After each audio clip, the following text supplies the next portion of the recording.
1200 دنوں میں بنایا جانے والا یہ ٹائٹینک صرف 2 ہی گھنٹوں میں کیوں ڈوب گیا؟ 10 اپریل 1912 یہ وہ دن تھا جب دنیا کا سب سے بڑا اور مہنگا ترین بحری جہاز ٹائٹینک اپنے پہلے سفر کے آغاز کے لیے بالکل تیار تھا۔ اس دن اٹلانٹک اوشن بے حد پرسکون تھا اور سمندری طوفان آنے کا دور دور تک کوئی امکان نہیں تھا۔ جہاز میں 1500 سے زیادہ پیسنجرز بھی سوار ہو چکے تھے اور لاکھوں لوگ ٹاپ پر ٹائٹینک کے پہلے سفر کا آغاز دیکھنے کے لیے کھڑے تھے۔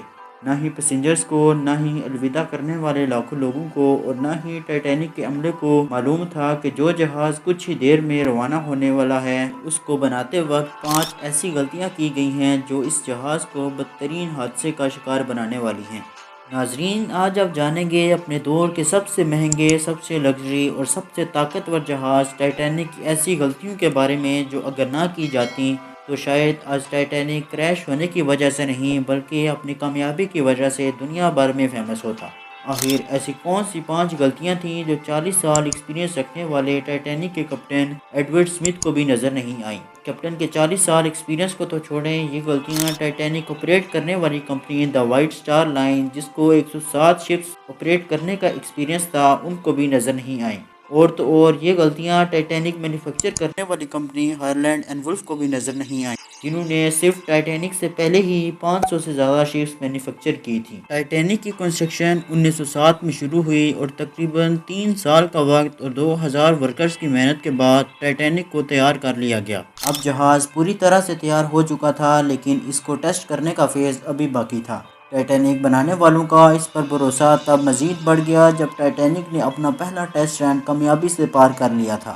ٹیسٹ پاس کرتے ہی پوری دنیا میں مختلف نیوز پیپر میں اس کی مارکیٹنگ کی گئی، جس کی ہیڈنگ تھی "دی انسنکیبل ٹائٹینک"، یعنی کبھی نہ ڈوبنے والا جہاز بنا لیا گیا ہے۔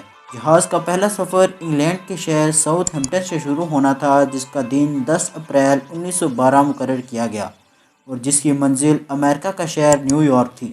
ٹائٹینک کے اکانومک پورشن میں سفر کرنے کی قیمت $30 جبکہ فرسٹ کلاس میں سفر کرنے کی قیمت $150 مقرر کی گئی۔ اس مارکیٹنگ کے نتیجے میں یکا ساری ٹکٹس بک کر لی گئیں اور آخر کار وہ دن آ ہی گیا جب ٹائٹینک اپنے پہلے سفر کا آغاز کرنے والی تھی۔ مسٹیک نمبر 1، ٹائٹینک نے دوپہر کو ٹھیک 12 بجے اپنے پہلے سفر کا آغاز کر دیا اور ساتھ ہی ٹائٹینک کی غلطیاں بھی سامنے آنا شروع ہو گئیں۔ کیپٹن اسمتھ کو مالکان کی طرف سے ڈیڈ لائن مل چکی تھی کہ کسی بھی صورت میں 17 اپریل تک، یعنی صرف 7 دنوں میں نیو یارک پہنچنا ہے۔ اسی وجہ سے کیپٹن نے جہاز کی رفتار شروع سے ہی بہت تیز رکھی ہوئی تھی اور یہی تھی ٹائٹینک کی سب سے پہلی غلطی۔ کیپٹن اسمتھ کو مالکان کی دی ہوئی انسٹرکشنز اور پریشر کی وجہ سے نیو یارک جلد سے جلد پہنچنا تھا، کیونکہ یہ ٹائٹینک کا پہلا سفر تھا اور اگر ٹائٹینک اپنے پہلے سفر میں ہی نیو یارک ٹائم سے نہ پہنچتا تو ٹائٹینک کی ریپوٹیشن کو کافی نقصان ہوتا۔ دنیا کی کوئی بھی گاڑی ہو، مشین یا پھر جہاز، ان کے کئی آپریٹنگ پروسیجرز ہوتے ہیں جن میں سپیڈ لیمٹ ان پروسیجرز کا ایک اہم پارٹ ہوتا ہے، اور وہ پارٹ ٹائٹینک کے سفر کے آغاز سے ہی وائلیٹ کیا گیا تھا۔ تھوڑی ہی دیر میں جہاز ساؤتھ ہیمپٹن کے بورڈ کو اتنا پیچھے چھوڑ آیا کہ اب دور دور تک نیلے سمندر کے علاوہ کچھ بھی نظر نہیں آ رہا تھا۔ مسٹیک نمبر 2، اب ٹائٹینک کو چلتے ہوئے 3 دن گزر چکے تھے۔ فرانس اور آئرلینڈ میں تھوڑی دیر کے سٹاپ کے علاوہ ٹائٹینک پچھلے 72 گھنٹوں سے مسلسل نیو یارک کی طرف بڑھتا چلا جا رہا تھا۔ یہ 14 اپریل 1912 کی شام تھی۔ سمندر پر ہر طرف خاموشی اور دھند چھائی ہوئی تھی، جس کی وجہ سے ویزیبلٹی بھی کافی کم ہو چکی تھی۔ اس رات ایک اور بحری جہاز جو کہ ٹائٹینک سے کچھ گھنٹے ہی آگے تھا، اس کے کیپٹن نے وائرلیس پر ٹائٹینک کو سمندر پر تیرتی ہوئی چٹانیں یعنی آئس بگز کے بارے میں وارننگ دی تھی۔ ایکسپرٹس کا ماننا ہے کہ یہ وارننگ کم سے کم 6 مرتبہ دی گئی تھی، لیکن وائرلیس آپریٹرز کی کوتاہی کی وجہ سے یہ انتہائی اہم وارننگز ان سے مس ہو گئیں۔ ان کے لیے شاید یہ نارمل بات تھی، لیکن یہی تھی ٹائٹینک کی دوسری غلطی، کیونکہ ٹائٹینک اپنے طرز کا پہلا لگژری جہاز تھا اور اس میں کئی VIP بھی موجود تھے۔ اسی وجہ سے زیادہ تر ٹائٹینک کا عملہ فرسٹ کلاس پیسنجرز کی خدمت میں مصروف تھا۔ اگر ان وارننگز کو سیریس لیا جاتا تو آگے کا پورا سین ہی الگ ہوتا۔ مسٹیک نمبر 3، جہاز کی سپیڈ بھی زیادہ تھی اور ان سے ایک بہت امپورٹنٹ وارننگ بھی مس ہو چکی تھی۔ ٹائٹینک اب تیزی سے انتہائی بے خوف انداز میں آئس بگز کی رینج میں بڑھتا چلا جا رہا تھا، لیکن ابھی بھی ٹائٹینک کو حادثے سے بچایا جا سکتا تھا۔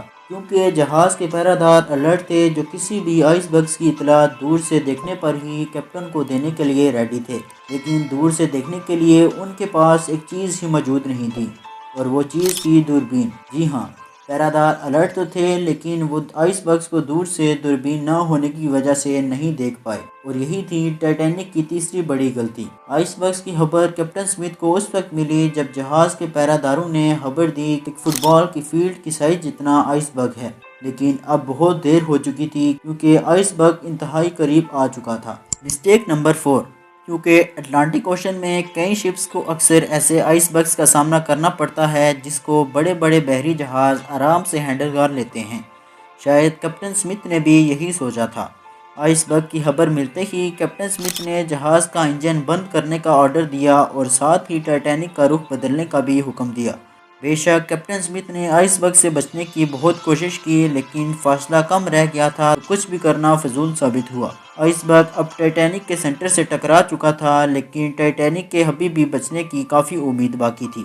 یہ امید باقی رہ گئی تھی کہ شاید آئس بگ جہاز کی باڈی کو نقصان نہ پہنچائے، یا پھر آئس بگ جہاز سے ٹکراتے ہی خود ہی ٹوٹ جائے، اور شاید ہوتا بھی ایسا ہی اگر ٹائٹینک کی چوتھی بڑی غلطی اپنا کام نہ دکھاتی۔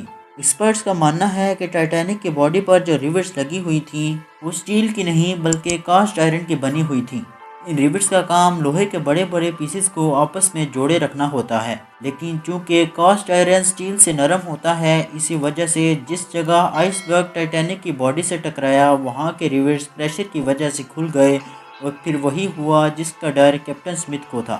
مسٹیک نمبر 5، ٹائٹینک کے آئس بگ سے ٹکراتے ہی لوگوں میں افراتفری پھیل گئی، لیکن اس موقع پر پانچویں غلطی نے اپنا کام دکھا دیا۔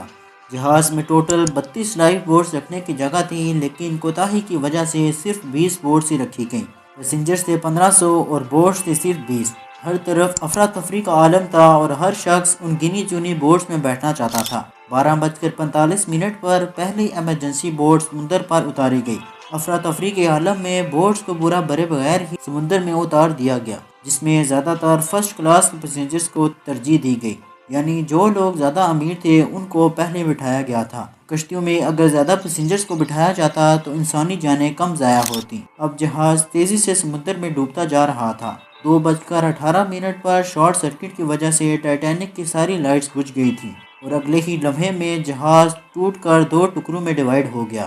یوں جہاز کو مکمل طور پر ڈوبنے کے لیے 2 گھنٹے 40 منٹ لگے، اور اس طرح 1500 لوگ سمندر کے ٹھنڈے پانی میں ڈوب کر مر گئے۔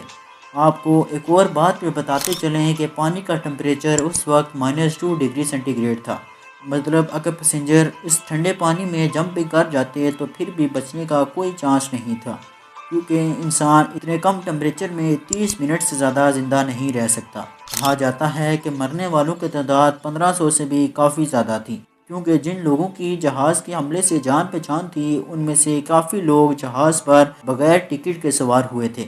زندہ بچ جانے والوں میں سب سے زیادہ تعداد بچوں اور خواتین کی تھی۔ دوسری طرف کیپٹن سمتھ تھا جو سارا وقت لوگوں کی جان بچانے میں لگا رہا، اور وہ آخری آدمی تھا جس نے ڈوبتے جہاز سے چھلانگ لگائی تھی۔